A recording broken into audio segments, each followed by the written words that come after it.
And we're on, right? A little early. How about those apples? A little early. Happy Wednesday. They call it Hump Day. That's what the kids call it.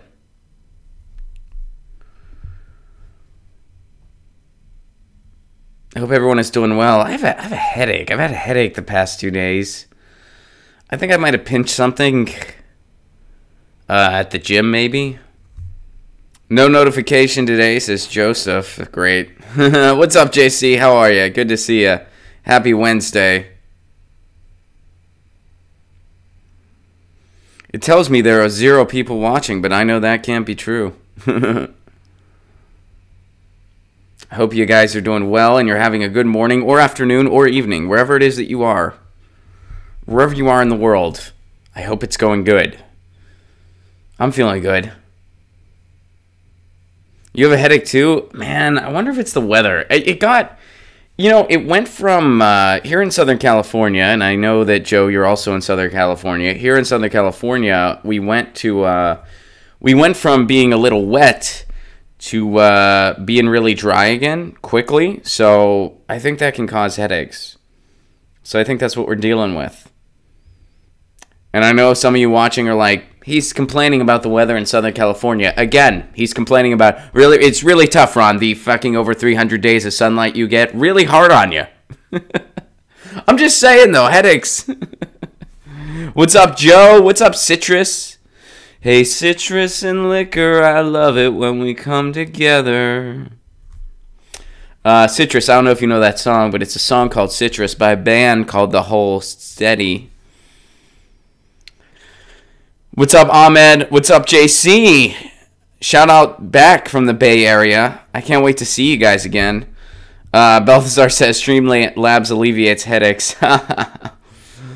What's up, Ahmed? What's up, Long Beach? I can't wait to see you tonight. I know you're coming to Politics Night at the Dojo. Can't wait to see you there. What's up, Herman? And I guess it's cold in Arizona as well. And good morning, Karen. You're not first today, Karen. You're slacking on a Wednesday. What's up, Daniel? I'm going to see the Blasters in a couple weeks. I'm freaking stoked. I don't know if any of you guys are Blasters people, but I thought I'd throw it out there. Balthazar, you bought tickets for the New York City show. That's freaking awesome. I will see you there. I don't think you live in New York City, but I'll see you there. And we're going to tour Colorado. We just haven't booked those dates yet.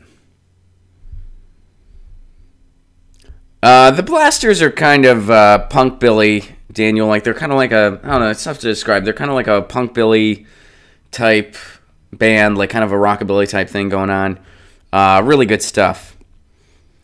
They're that type of band where you can just like listen to them real quickly and decide, yes, I want to go to that show. Because that's how my fiance was. She wasn't familiar with the Blasters. They're playing this little divey bar in Huntington Beach. And I was like, would you go see the Blaster show? My treat. She's like, well, who are they? We played a YouTube playlist. And she was like, yeah, I'm in. So it's like, thought so. Herman, are you coming to Richmond, Virginia anytime soon? I was just in Richmond. I was in Richmond in July. Wait, yes. I was in Richmond in July of 2018. I did a house show there. I had an amazing time. I love that city. Richmond, you know, the way I describe Richmond is it's like Pittsburgh and Asheville had a baby, but it got kind of the best qualities of both towns. So anyway, that's my thoughts on Richmond. I enjoy it very much. I don't know when I'll be back. I think the East Coast tour, we're only going DC and South, but yeah. Chris says concerts are too loud and too many flashing lights for me. Oh, you get seizures. I'm sorry, man. That sucks. I'm sorry to hear that. Live music is one of my favorite things in the world. So I'm really sorry to hear that, Chris. But Chris, maybe this will cheer you up. I might be coming to Indianapolis in May. I hope maybe that cheers you up. And I promise there will be no flashing lights at my show. There's no flashing lights at a comedy show are not necessary, so you don't have to worry about that. We are almost at 30 and it is almost exactly 10. How about those apples? What's up, Edwin? Good to see you. And Omar, thank you so much for adding the blasters to your Spotify playlist. Or maybe they were already there. But either way. Green Fang gives a shout out to Richmond. Poop hole with fun party people. I like the alliteration. But I do like Richmond. We are over 30. Guys, welcome to Get Your New Son with Ron, the show where we match parents up with a better child. Are you sick of your son? Well, come get a new one here. We have better sons here, and you get to meet them, you get to talk to them, we do a survey, and then you get matched up with a new son. We are making better families live and on the air. We only do sons, though. Daughters, we don't got them. I don't know why, we just don't got them. Welcome to Get Your New Son with Ron. Oh, wait, that's Friday's show. Shit, I screwed up. Welcome to Get Your News On with Ron, the world's first viewer-curated streaming news show where you guys tweet me articles, you send me ideas, and we get our news on together. What's going on in the world? I don't know yet. You guys let me know. You guys let me know. We got a lot today, and we're not going to get to everyone. We are not going to get to everyone. So Balthazar says, carry on Ron's wayward son. I had to give that a shout out. I appreciate that. Thank you, Balthazar. So anyway, we got a lot of stuff today. We're not going to get to everyone, but the ones we don't get to today, we will try to get to tomorrow. Or we will get to tomorrow. There's no try. We will get to tomorrow. So, yeah, let's just get into it because I know we're not going to get to everything today. But we will get to the stuff we don't get to today. Tomorrow, what's up, Renee? Shout out to Denmark. JC asked me an interesting question. You going to have Soulja Boy on for an interview anytime soon? Did he do something recently? I mean, pardon my ignorance. I'm not sure. I mean, I know who that is, but I'm not sure like what that's referring to. Like, did he do something in the news? I'm not cognizant of it if he did something in the news.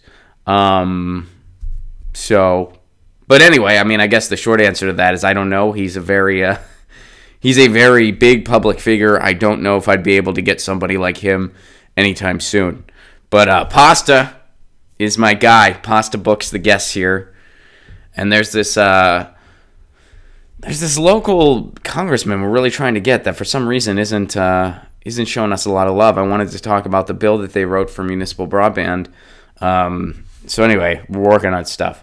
But if Soulja Boy's in the news, I'm actually not familiar with it. But here's today's topic. Guys, here's the deal. Every now and again, something resurfaces from the blogosphere that I just see and I can't resist talking about. And it's something weird and it's something quirky, but something fun. This is one of those times. Boom, this resurfaced. No pun intended. Starving settlers in Jamestown Colony resorted to cannibalism. I'll be totally honest. Cannibalism and all that stuff kind of fascinates me. As does human history, as does odd behavior in human history. I am in many ways just a student of human behavior. And yeah, this fascinates me. I mean, what can I say? New archaeological evidence and forensic analysis reveals that a 14-year-old girl was cannibalized in desperation. The harsh winter of 1609 in Virginia's Jamestown Colony forced residents to do the unthinkable. A recent excavation at the historic site discovered the carcasses of dogs, cats, and horses consumed during the season commonly called the starving time. But a few other newly discovered bones in particular, though, tell a far more gruesome story: the dismemberment and cannibalization of a 14-year-old English girl. So they discovered these chops to the forehead. They're very tentative, very incomplete. So much is still unknown about the circumstances of this grisly meal. Who exactly the girl's researchers were calling Jane was, they don't really know. Whether she was murdered or died in natural causes, and whether multiple people participated in the butchering or it was a solo act. So they now have the first evidence of cannibalism in Jamestown, the oldest permanent English colony in the Americas. It's long been speculated that the harsh conditions faced by the colonists of Jamestown might have made them desperate enough to eat other humans, and perhaps even commit murder to do so. But the winter of 1609, extremely drought, hostile relations with members of the local Powhatan Confederacy, and the fact that a supply ship was lost at sea, and this is what put them in that position, and this was referred to as the starving time, And apparently they ate this 14-year-old girl. And, you know, man, I'll say this. I think colonial towns are incredibly fascinating if you've ever been to them. Virginia in particular, because there's so much history in that state. My fiance's father lives off the eastern shores in Virginia, which is one of the smallest towns I've ever been to in my life. And I've traveled around a lot. I've been to some small towns. And this place was like, I mean, it was just fascinating to me because there were so many historic buildings. And it was just like you wondered about the early people that came to this place. And me and my fiance were looking for just a place to get a drink. And this is a place where the entire city pretty much shuts down at 6 p.m. So we were kind of desperate. There was this one Irish pub, because it's the kind of place where, like, if they don't have patrons, they'll just close. Like, even if they're supposed to stay open until, like, maybe 10 or something, if they don't have people there, they'll just close. That's how small of a town it is. So we were having a hard time. Like, we would go to a place and they're like, hey, no one was here. We closed. You know, you guys are, like, one of the only people here that, you know, are younger. So we closed. There's a lot of retirees in this town. So we were like, shit, like, where is a place that's open? And they gave us this bar that was like 40 minutes away. And we're like, we don't feel like driving.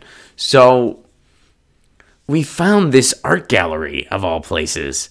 And it's run by this dude. And he's kind of, I got the vibe that he was kind of like the cultural guy in town. Like, he was kind of a dude where if there were any kind of eclectic weirdos that were looking for a sign of life, so to speak, that was where they went. Like, they go to this guy's place. Like, he would have open jam sessions in his studio, and he would just kind of sell his art. We ended up buying a couple postcards from him, and he was born and bred in the area. Born and bred. He was born in the area. That was a weird... So he's from there, and he's lived there his entire life, and he's a painter, and he's done a lot of studies on, like, some of the early civilizations, like how people got there initially. Because it's, like, way out there. It's pretty much like, if you look at a map... If you look at Virginia, there's this, like, little sliver right at the ocean. Like, you see ocean, and you see, like this little white sliver. You know, white being for land. And that's this place. So, to get there initially, they had to have, I guess, done it via land. And they had to have, like, just kind of crossed over down into these shores. So, there's a lot of really fascinating stuff about the people that got there initially. And he was kind of telling us a little bit about it. And... yeah, so I mean, I guess civilization is a very fascinating thing that I wish I knew more about. And cannibalism does have its place in human history. I mean, some of the early barbecues were of people. So I guess my question for the day is, man, if you were stranded on a desert island or something similar and you were in that situation, could you do it? Could you eat another person? Could you be like, hey, we're going to eat this person? Man. That's crazy to think about. I feel like if the situation ever truly presented itself, if we were ever in a situation where it was like, we're stranded, there's no sign of hope, we got to do what we can to survive, I have a feeling like people would volunteer. Like, people would just be like, yeah, I'm going to take one for the team. You know, maybe like the oldest person. Like, I don't know. Like this is totally like an out there, like, goofy fucking... Like, obviously, I don't think we're ever going to be in this situation ever. But I feel like if that situation ever presented itself, somebody would volunteer. Like, someone would be like, you know what? I am the oldest here. I've lived my life. If there was, like, an older person who was, you know, they'd be like, you know, let it be me. Or maybe, I don't know. I mean, this is a weird topic. This is a really weird topic. But I wanted to get your guys' take on it because it's something that fascinates me. Let's see what you guys are saying.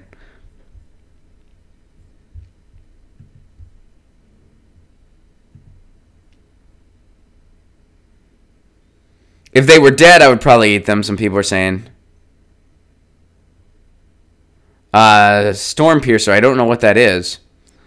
Red Economics, I'm just in time for the cannibalism question. Yes, you are. I know, I did bring it up. The elders chop off their hands. Interesting. Edwin says, I'm vegan, so eat me. Edwin would volunteer. That's noble of you. Not applicable says save the kids. I'm going to call a life of cannibalism and off myself before I ever did such a thing. I think I might too, just because, yeah, like, I mean, when it gets to that point, you're so hopeless, like, you're all gonna die. You know what I mean? Like at that point, you're all gonna die. There's no doubt about it. You're gonna die. So I would say, yeah, eat me, because I don't see how anything can get better. You know, like, I don't think I want to stick it out until the very last breath where we all starve to death. You know, because when you get to that point where you're like, we have to eat each other, like, you're gonna die. Like there's no chance you're gonna make it. So I think I would be like, yeah, if you guys want to entertain some chance that we have any chance of survival, just eat me. Like, I would make my own Slim Jim commercial. Like, snap into a Ron Jim, eat me. Eat me. And they're going to be like, well, how do we get our news on? How do we get our news on if Ron... We were getting our news on here on this deserted island just fine. We had old newspaper clippings that we found, and we threw them at Ron. And then he read them to us. How are we going to be entertained in the mornings now if Ron goes away? And it's like, you guys will find another way. And then there will be another show called Get Your New Son with John, where a guy named John, who was also stranded on the desert island with me, was like, you know, hey, Ron tasted good. Anyway, let's get back to Get Your New Son with John. There's only 6 of us left, and there's like 2 people that are younger than everyone else, and they're both women, so I don't know how we're going to do this show anymore. But, you know, I don't want to fuck up the rhyming of it all, so it'll just be Get Your New Kid. Do you want to adopt this one? You're on board? Okay, the show's over. I don't know what we're going to do. All right. So anyway, I'm glad we solved this. Yeah, if it ever came down to that. I don't think it ever would, though. I think people would find ways to, like grow food, or there would be kind of a new, but I guess you never really know.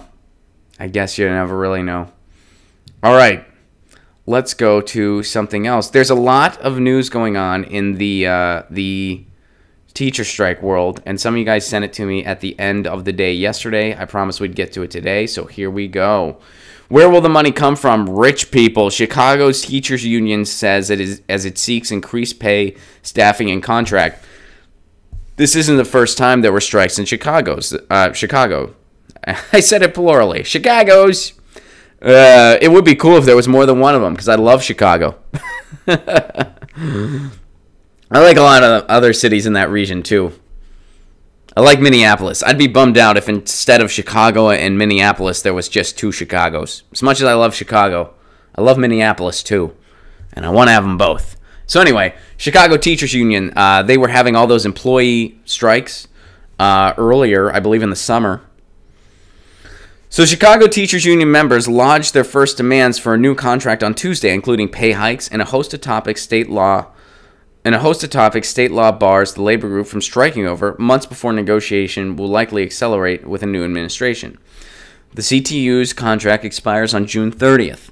Chicago voters might not elect the city's new mayor until April if the election goes to a runoff. Even the leadership ranks of Chicago public schools could change. Interesting.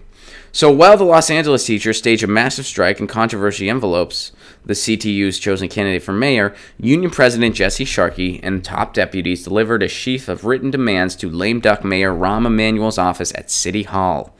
CTU officials said the proposals include a 5% pay raise for union members. The union is also demanding maximum classroom sizes that range between 20 and 24 students in early grades, counselors for every 250 students, and librarians and nurses staffed at every school. Sounds a lot like LA.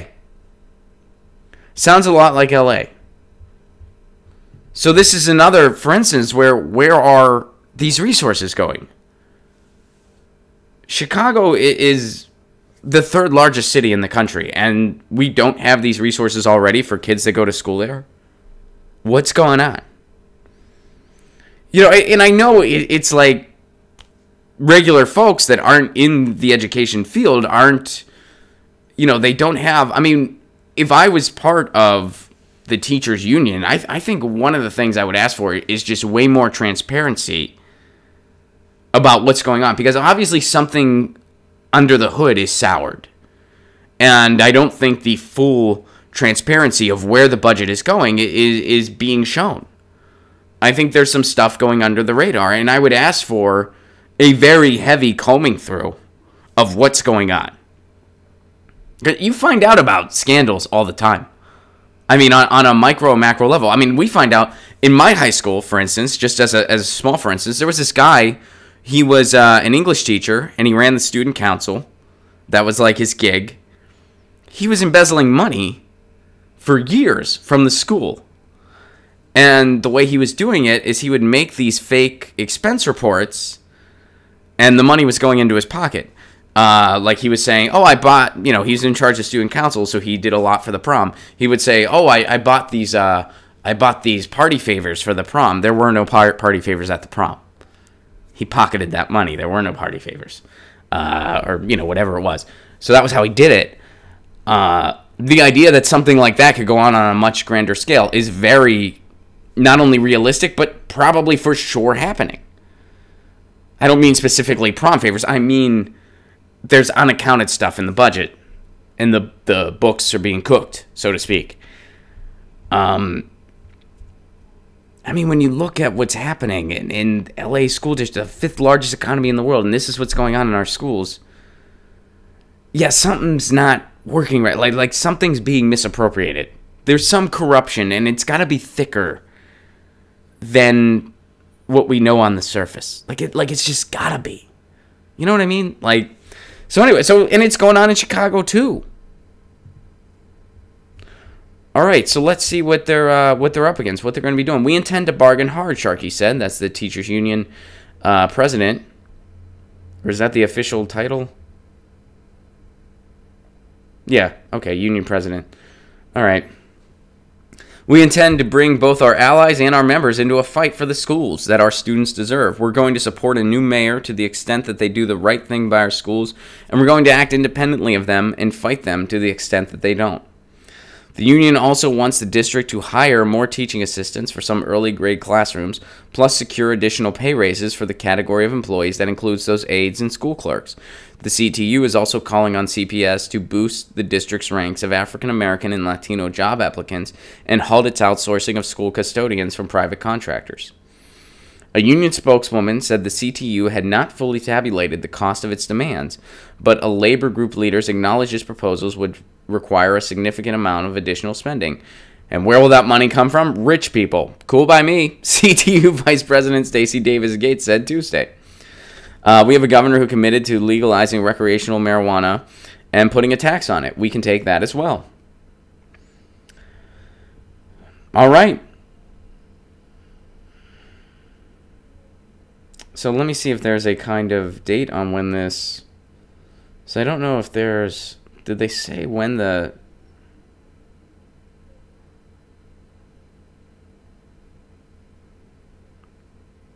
All right, so I guess we'll see how all this unfolds. This is actually from about a week ago. So they might already be striking, or they might have got their demands met. I guess we'll continue to watch this unfold, and we'll watch the updates. So, going on this, here's an assessment of where else we might see teacher strikes going on this year.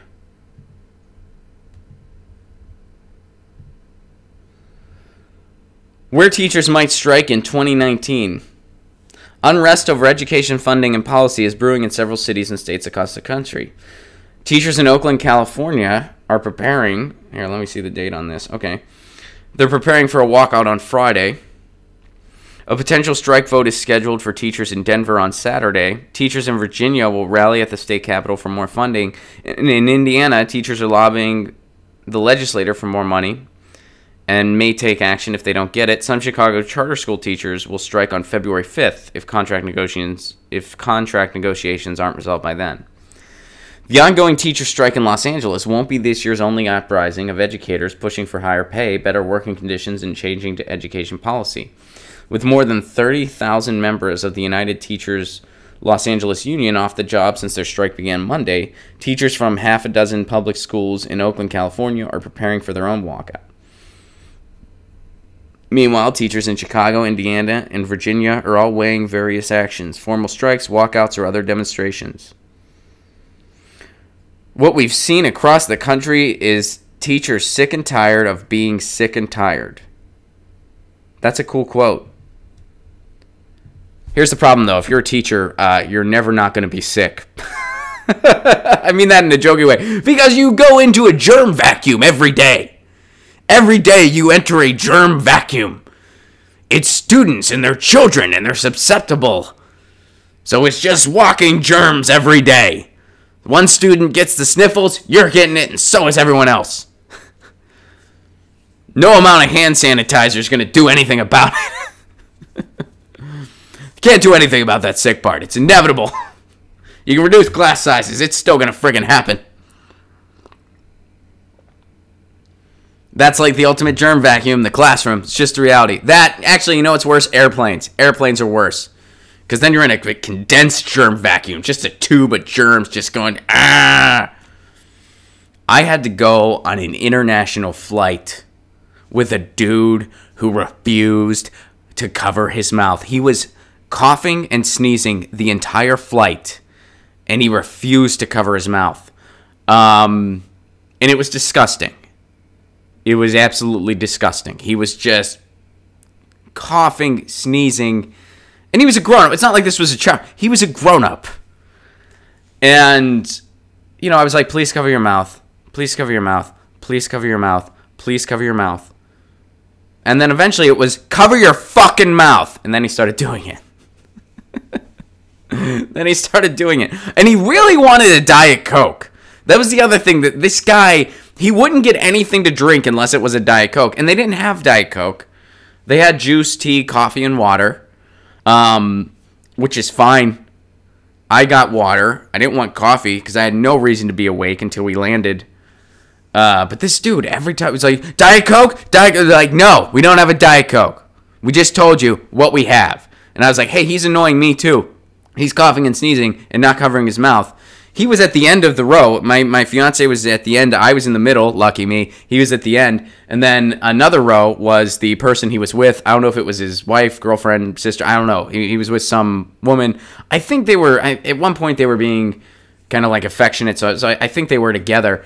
But she didn't want to sit next to him. Gee, wonder why. Dude didn't cover his frickin' mouth. All right, just went on a rant about germs. And we're talking about strikes that are necessary for the good of our society. I don't know how we got there, but, you know, we're back. All right, what we've seen in this country, I like that quote. I like that. And they should be sick and tired of being sick and tired. His group is planning a rally for their annual lobby day at the state capitol on January 28th. That's coming up, too. Sarah Peterson, a U.S. history teacher in Richmond, we mentioned Richmond earlier in the stream today. That's serendipitous, right? And an organizer with the activist group Virginia Educators United says her group also supports Northam's plan. Cool. In Indiana, pressure from teachers has made teacher pay one of the defining issues of the current legislative session. All right.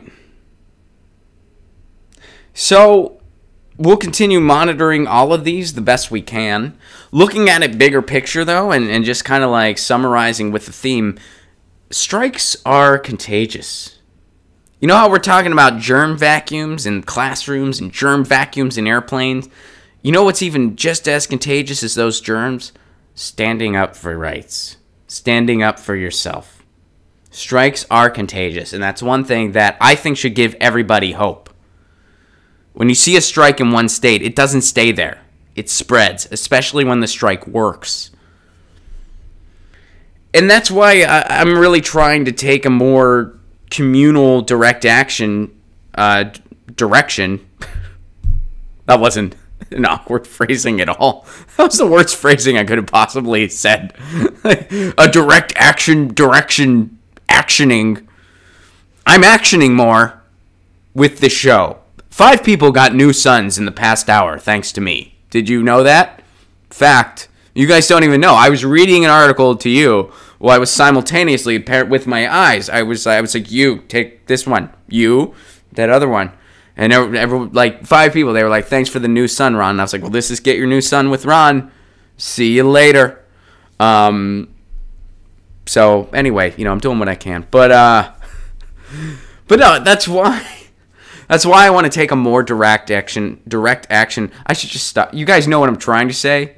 I don't know why I can't. But that's why I'm doing that, because when someone does something in their community, that's contagious. And that's one thing that really keeps me hopeful. No matter how thick the corruption is in electoral politics, no matter how dire situations look in, whatever's going on in our non-existent corporate media, our corporate media that is not a news media at all. You have a little bit of hope when you see people going out in their communities and going on strike, or standing up for a cause, or trying to do something about homelessness, or picking up litter even. Hell. And you kind of think, yeah, this catches on. You know why? Because deep down, we do give a shit. I'm in many ways, I consider myself a constructive cynic, meaning I do have some cynicism, but I consider it the realistic side.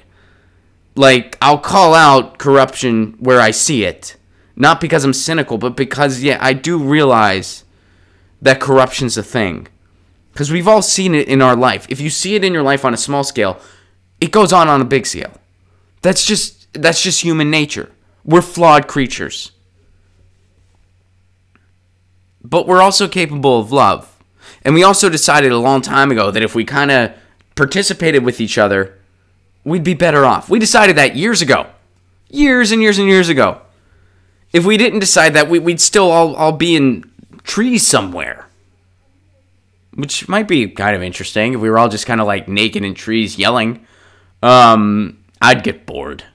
I'd get really bored.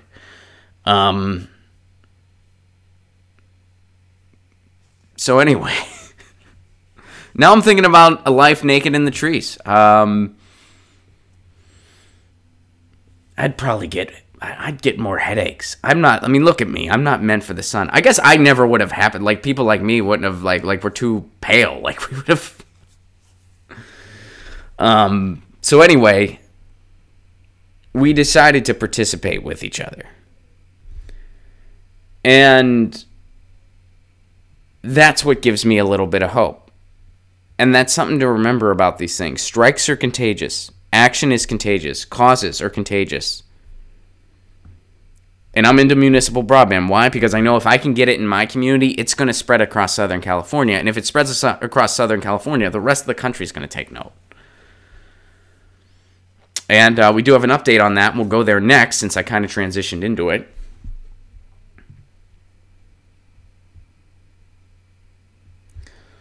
And we're going to keep a monitor on as many strikes as we can, as often as we can on this show. We'll be looking more to what's going on specifically in LA tomorrow. But here's something. So for everybody who is also pushing for municipal broadband and net neutrality in their communities, here's something interesting that's going on. And I just heard about this. I want to look into it. Fiber freshens the soul. Susan Crawford's new book delivers more than data. So Susan Crawford is, I believe, an academic and a writer. And she talks a lot about issues of digital rights, issues of community broadband, issues of fiber connectivity, and here's her newest book. Susan Crawford has published the right book at the right time, Fiber, the Coming Tech Revolution, and Why America Might Miss It. Makes a compelling case for local organizing around better internet networks upon which the future will be written. The book revolves around several communities that will be familiar to anyone following community networks, cities like Chattanooga and Wilson, many of whom are members of Next Century Cities. So Next Century Cities is an organization connected to Muni Networks that focuses on cities that are becoming Muni broadband cities. Even people with only a casual interest in how to achieve the best internet access will recognize some of the community names in Susan's latest book. All right, so let's see here.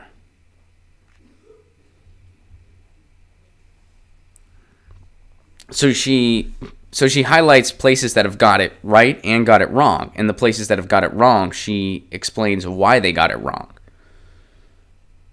And when I say it, I mean building a network in the community. So I'm for sure going to get this book, and then we're going to try to get Susan on the show. So for all of you interested in the municipal broadband and net neutrality issues, this is recommended reading. I don't know Susan Crawford at all. I'm familiar with her work and what she does vaguely, like I know of its existence. This will be the first book of hers that I read. I'm going to read the book, and then hopefully we're going to get her on the show. Hopefully she'll agree to do the show. Again, for those of you that maybe this is your first introduction to this issue, I know people that are regulars on the show, this isn't. But for those that is, municipal broadband takes the internet out of the cable company's hands and puts it into the hands of cities and communities. That's what it is. It's taking the internet out of corporate America's hands, where it never should have been in the first place, and puts it into the hands of the community. This preserves net neutrality, because net neutrality is going to be written in the charters. And we've lost net neutrality, and that's why it's so important now. It's been important forever. People have been fighting for this since the advent of the internet.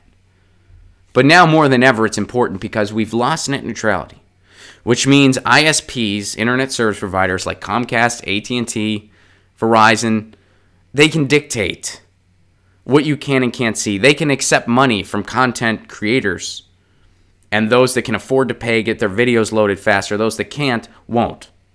So something like this stream wouldn't be able to exist anymore. Independent media will be crushed.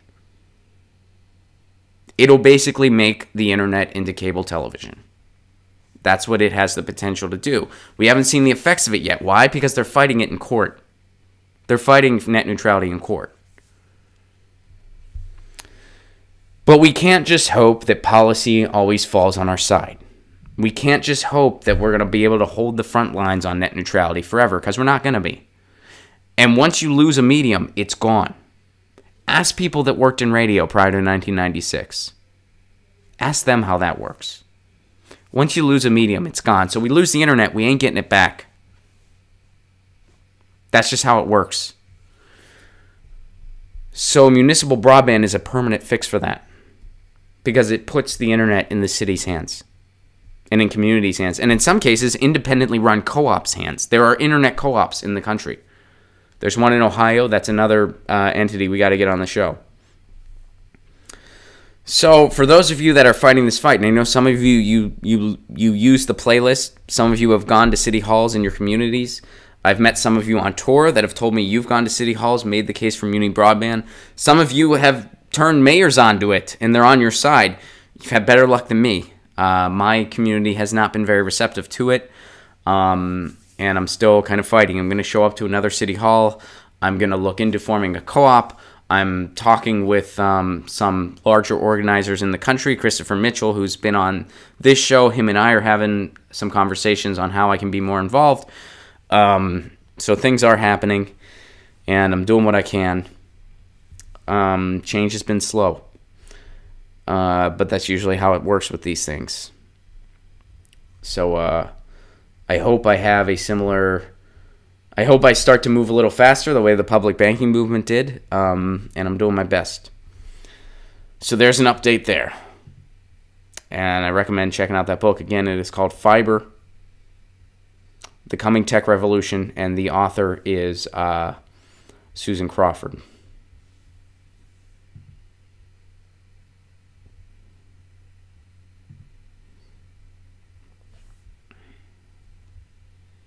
All right, so someone sent this in to me, and this is about something going on in Arizona, and this was their first time tweeting in an article. An Arizona bill would end Election Day ballot drop-offs. A proposal in the Arizona legislature would stop people from dropping off their mail-in ballots on Election Day. Counties allow voters on the mail-in list, called the Permanent Early Voting List, to also come in on Election Day and drop off their ballots. In November, about 168,000 people did this in Maricopa County. Those ballots took about 2 weeks to count. In response, State Senator Michelle Argenti-Rita, a Republican in Scottsdale, has proposed a bill saying if you get a ballot by mail, you must return the ballot by mail. No voting day drop-offs. Why? She thinks the wait for election results was too long and undermined people's trust in the election.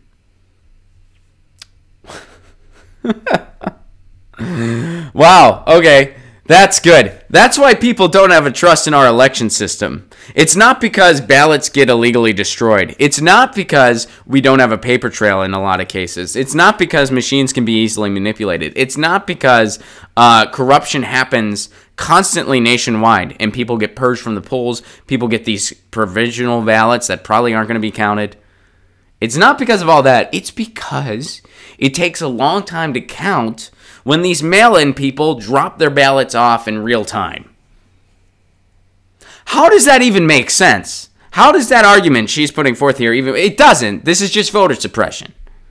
It makes no sense. Oh, it takes longer to count.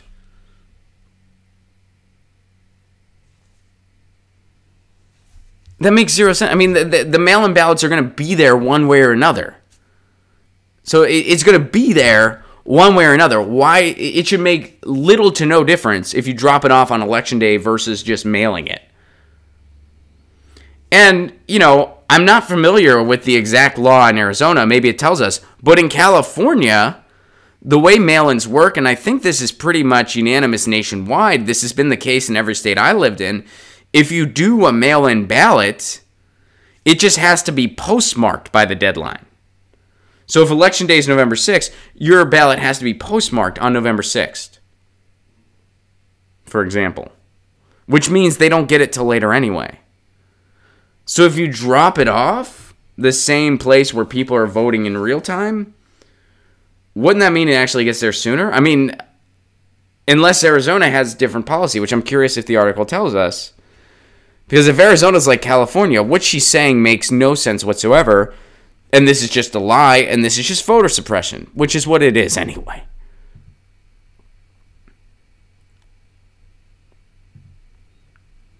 She thinks the wait for... All right, so this is a bullshit reason. This makes no sense.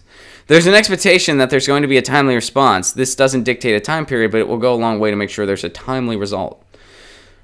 Rita also proposed requiring people who vote via emergency ballot after 5 p.m. on Friday before Election Day and before 5 p.m. on the Monday before Election Day to sign a sworn affidavit describing the emergency. Voting rights advocates say ending... All right, so this is the response to it. Voting day drop-offs would create an unnecessary barrier. Jocelyn Berry, who's the co-director of Progress Now Arizona, said busy people take advantage of dropping their mail-in ballot. It's just going to make things a lot more difficult for voters. It's going to increase long lines. It's just going to slow down the process even more. Berry's group wants a voters' bill of rights enshrined in the state constitution so voting restrictions could be better contested in court. So here you have another example of government actively working against the people. They're trying to make voting harder for no reason. That's a bullshit argument. It makes it harder to tell. No, how? What's the difference? If someone just drops off a ballot that they have mailed to them, they fill in, they drop it off, versus they just wait in a longer line. Either way, the same votes are at the end, and they all need to be counted at the end. And again, if the mail-in rules are the same in Arizona as they are in California, what she's saying is actually the opposite. Because if you have to postmark it by the election day, it's going to take longer to get there anyway. I mean, so what she's saying makes zero sense on multiple levels.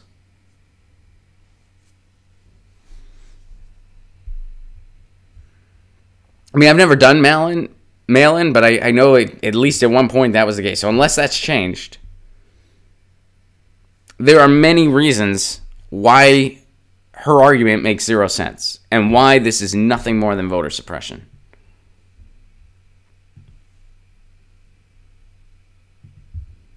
All right.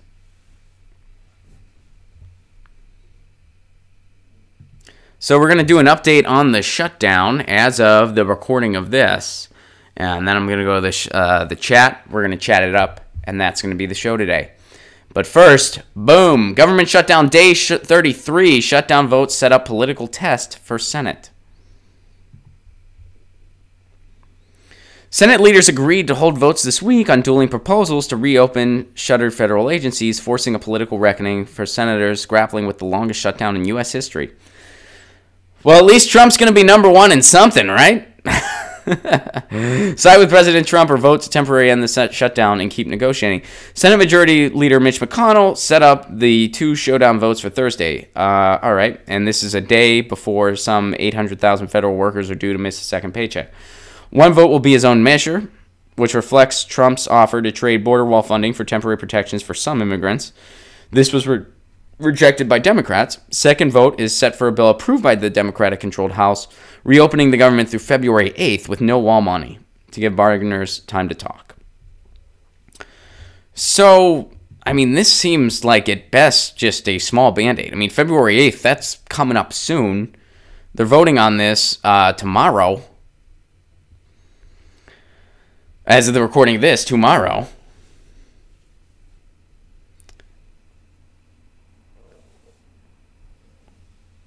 Democrats on Tuesday ridiculed McConnell's bill, which included temporary extended protection for Dreamer immigrants, but also harsh new curbs on Central Americans seeking safe haven.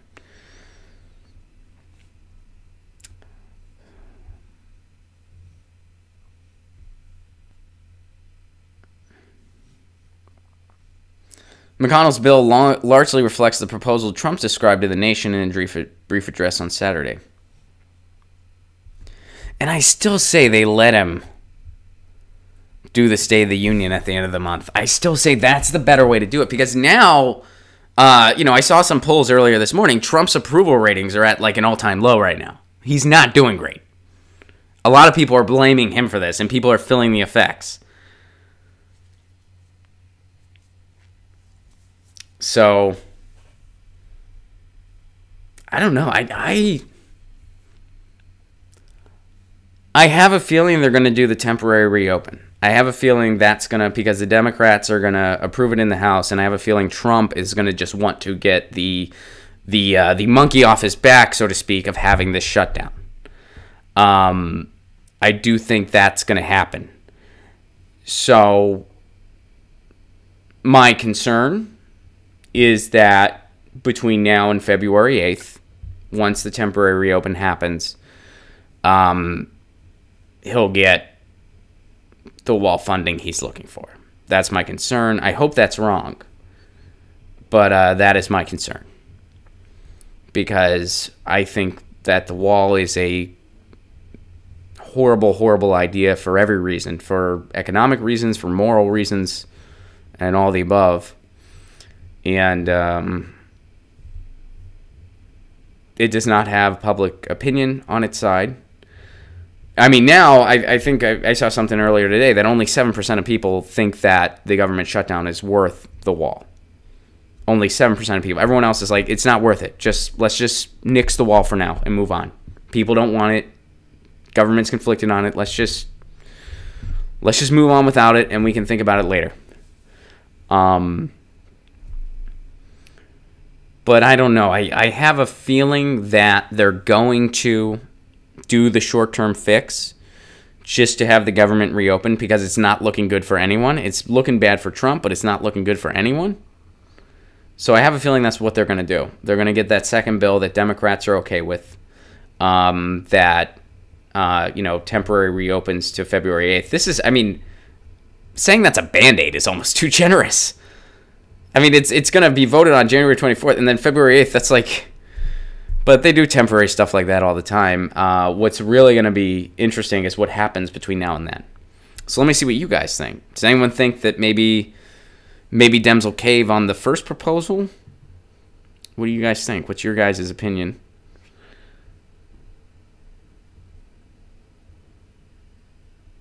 Schultzy, thank you very much for the Super Chat contribution. Please keep covering global warming. All of our futures are at stake, and we only have a small window of time. Agreed, and of course I will cover it the best I can. Please do send me articles on it. Please keep doing that.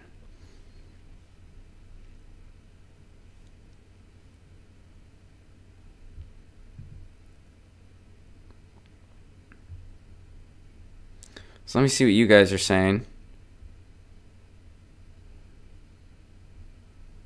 So Chet's mom echoes my sentiment. They should let him do his State of the Union and have him verbally slit his own throat and bleed out all over the podium. Verbally specified there. No one is happy with this mess. I agree.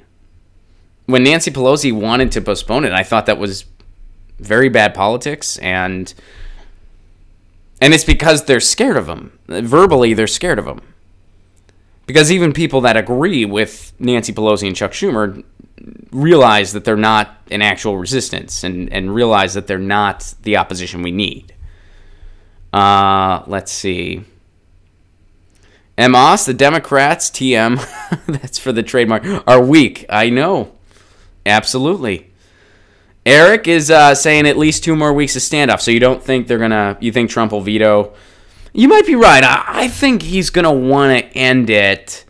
So I think he might just be like, he'll blame the Democrats, but he'll do it. Because I think he'd be able to end the shutdown and then spin it. I mean, if I'm Donald Trump, I would think, and I'm trying to think like the guy, which isn't easy to do, but to attempt here to think like the guy, I would say that ending this shutdown and getting some more breathing room is worth it, and then I can blame the Democrats for the shutdown. I'll be in the public spotlight again, and I can kind of try to win the verbal jousting as opposed to letting this shutdown continue even longer. But I don't know if that's what he'll do or not. I mean, I don't, it's tough to predict. No walls don't work. I agree, Moose Gal. Omar, I've lost trust in the Democrats a long time ago. Well, me too. Trust has nothing to do with it. It's just, politically, how they're going to move. Daniel says we need to get our planet back. Andrew says public opinion on a shutdown is important. I agree, but it's not taken into account quite the way it should. And we know that in policy after policy. I mean, especially this administration in particular, they've pushed through policies that about 18% of the country was okay with. So Lady points out there's a lot of ego going on there, and I'm not sure Trump will do anything unless he gets everything he wants. I think there's a chance for that. Yeah, absolutely. Chris kind of echoes that, it looks like. I don't know if Trump is going to sign anything without the wall funding. I think there's a chance, yeah. But I don't know. I mean, he has to see, like people are really pissed right now. He's got to know that. Although, I mean, he does kind of stay in his bubble, so maybe he doesn't. I mean, Amos reminds us Berlin's wall didn't work. Great Wall of China didn't work. And Chris reminds us, Dems shouldn't be afraid of the POTUS tweeting. They should keep him in check. Being scared of a leader, that's how dictatorships happen. Ron, what do you think about the Joe Rogan New York Times writer who smeared Tulsi Gabbard? I still have not watched that whole thing. I saw a part of it. And what I got out of it was that she was upset that Tulsi Gabbard used to play for the Toadies. I forgot that Tulsi Gabbard was the Toadies bassist. I thought it was only her husband that was a musician. I only watched that part of the interview so far. I need to watch the whole thing. But yeah, I thought that person didn't really have kind of a good argument lined up, and just sort of repeated the mainstream talking points on Tulsi Gabbard without any real analysis of it. And I still need to watch more of it before so I only saw that one clip of it. But yeah, Ron, you should be a guest on Joe Rogan. Email and tell them that. Honestly, email them and tell them that. That's how that stuff works. So I have tried, full disclaimer, I have tried, but it is the most popular podcast in the world right now, arguably. So they get a lot of inquiries each day, and I'm just one dude. So I have tried, and we'll see. But if you feel that way, please let them know that. Kaleida says not any backing for her own statements. What little I've seen, that seems to be the case. I just haven't seen the whole thing yet.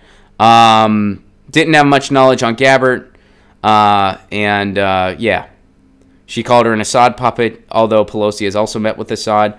I didn't hear the part where she actually called her that. I mean, I heard the toady part. That was the joke of, yeah, I don't know for sure, by the way, if Tulsi Gabbard plays bass. That's how rumors get started. She might. The clip that I saw so far is she called her a toady, but then didn't really know what that meant in the way she used it. So they had to look up toady, and they said toady like 20 times in 40 seconds. Anyway. So yeah, I don't know for sure if Tulsi Gabbard plays bass. And Daniel recommends I don't watch the whole thing. So anyway, and Mystic Warrior says Gabbard is going to be the champion for true progressives. I'm buckling down for the battle in her camp. I hope you're right. I hope you're right. I hope so. So, guys, we are totally out of time. Thank you so much for being part of this. We didn't get to everything, and I know that. We didn't get to a lot of stuff today. I'm sorry if we didn't get to your article. We will get to it tomorrow. Promise. We will get to it tomorrow. We'll be back tomorrow. Same bat time, same bat channel. YouTube.com. Well, you know where you're at. 1 p.m. Eastern Standard Time, 10 a.m. Pacific Standard Time. Guys, please like these videos, share them, tell people about this stream. Please do that. And if you're able, please consider becoming a patron. Patrons are how this show stays on the air. For a Give What You Can level, you get content twice a week. You get all kinds of fun stuff, and it's a total Give What You Can level. So if you have an extra $1 a month that you're able to throw my way, great. If you don't, that's totally fine too. I still need you for this show. Please share, please like, please make sure you're subscribed, etc., etc. Tour dates, you know it. Get those tickets now for New Orleans, Pensacola, Oxford, Mississippi, and Lafayette coming to the Gulf, and I'm stoked. I love the freaking Gulf. And also Texas, touring Texas in April. It takes me a second, man. I'm so excited about the 2019 tours. May, going to be in Boise, Idaho, and Salt Lake City, Utah. And June, coming to the East Coast. Tickets are available for Connecticut. Tickets are available for Washington, D.C. Tickets are available for New York City. Get those tickets now. RonPlacone.com for all tickets. And more East Coast dates are going to be announced. More tour dates are going to be announced. Jordan, we're coming to Detroit. We're going to do the Midwest probably in the fall. Detroit will be on the list. I promise you that. We're not going to miss Detroit. So we are coming to Detroit. Chicago, we're coming. Indianapolis, I might be coming by myself, but Graham and I might be coming as well. So yeah, there will be a lot more dates to be announced. Thank you guys so much for being part of this. Please like and share these videos. And yeah, we'll be back tomorrow. Same time, same channel. You know the drill. Stay safe out there.